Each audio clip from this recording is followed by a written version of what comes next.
One Battle After Another, directed by Paul Thomas Anderson, unfolds in a surreal political world. The film is a loose adaptation of Thomas Pynchon's novel, Vineland. The offbeat tone in One Battle After Another may feel exaggerated at times, but the political chaos depicted in this movie is rooted in American history. Let's take a look at the real-life history behind the film and the stories that inspired it. In One Battle After Another, the revolutionary group French 75 operates as an underground militant organization challenging American power structures. While the group itself is fictional, its structure and ideology echo real movements that emerged during the wave of radical activism in the late 1960s and 1970s. Also known as the Weathermen, the Weather Underground formed after a split within Students for a Democratic Society in 1969. The group believed that dramatic action was necessary to challenge American imperialism and the Vietnam War. Like the real-life Weather Underground, French 75 is portrayed as a multicultural collective of radical activists willing to take extreme measures in pursuit of political change. Throughout the film, they communicate through coded messages and move between hidden safe houses, mirroring a heightened, cinematic version of the Weathermen and other movements during the political uprisings of the late 60s and 70s. By the mid-1970s, Weather Underground had claimed responsibility for more than 24 bombings, including attacks on government buildings like the U.S. Capitol. Some members were eventually arrested, while others went underground and remained fugitives for years. The film also features an unusual collective known as the Sisters of the Brave Beaver. They are a fictional group, but they strongly resemble the real-world organization Sisters of the Valley, often referred to as weed nuns. The Sisters of the Valley are a California-based collective of women who dress in traditional nun habits, while advocating plant-based medicine and spiritual healing.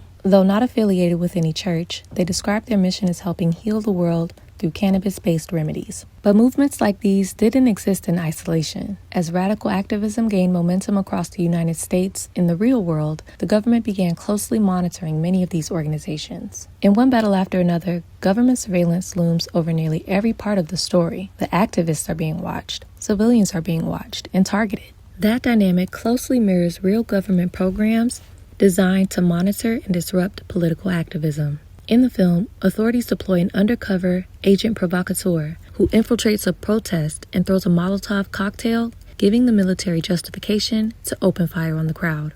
That tactic, planting agitators to escalate demonstrations, has long been associated with undercover policing strategies used during political protests. Later, immigration authorities conduct dramatic sky raids, dropping from helicopters onto a Chicago apartment building and forcing their way into homes.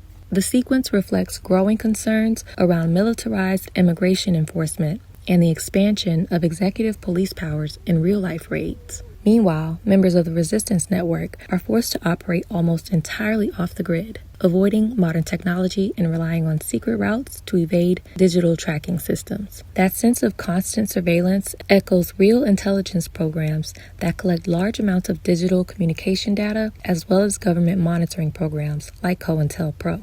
Short for Counterintelligence Program, COINTEL Pro was a secret FBI operation that ran from the 1950s through the 1970s. Its goal was to surveil, infiltrate, and disrupt groups that the government considered politically subversive. While officials framed these efforts as protecting national security, critics argued that many of these operations were designed to suppress movements challenging the country's political power structures. According to director Paul Thomas Anderson, One Battle After Another explores how systems of power respond when they're challenged.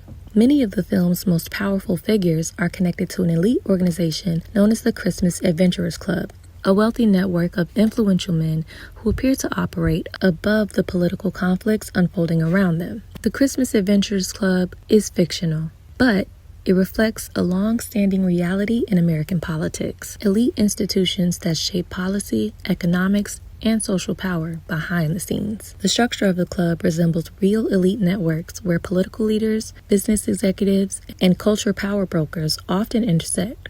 Spaces where influence is built through access, wealth, and shared ideology. In the film, the Christmas Adventurers represents a satirical but recognizable version of this dynamic. While activists may operate in the open, the systems they challenge often function through networks of power that are far less visible. And for some revolutionaries, challenging these systems came with life-altering consequences. In the film, Tiana Taylor plays Perfidia, a revolutionary figure navigating a world of political conflict and government pursuit. Perfidia is a fictional character, but Taylor has said she drew inspiration from real activist Assatada Shakur. She read Assatada, an autobiography, to develop the character's unapologetic strength and survival instincts. Assatada Shakur was a member of the Black Liberation Army who became one of the most controversial political figures in modern American history.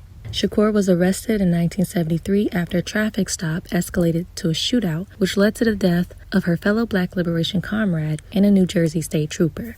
She maintained her innocence until she was convicted for first-degree murder in 1979. Sentenced to life in prison plus 33 years, she escaped in 1979 and later received asylum in Cuba. Not every detail of Perfidia came from Assatada Shakur, especially the fact that Assatada Shakur was never like Perfidia. That detail mirrors Frenesy Gates, the central female character in Pynchon's novel, Vineland. Perfidia is actually a reimagined version of the character who also portrays her organization acting as a double agent. Perfidia and Assata's stories connect again when Perfidia escapes witness protection and fled to either Mexico, Algeria, or Cuba.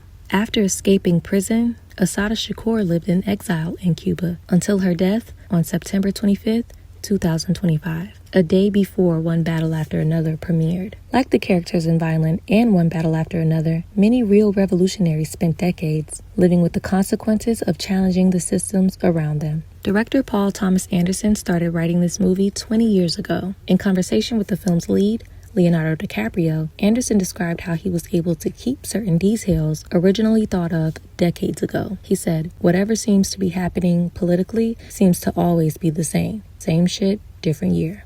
One Battle Another may be fiction, but its story draws from real movements and real people who reshaped American political history.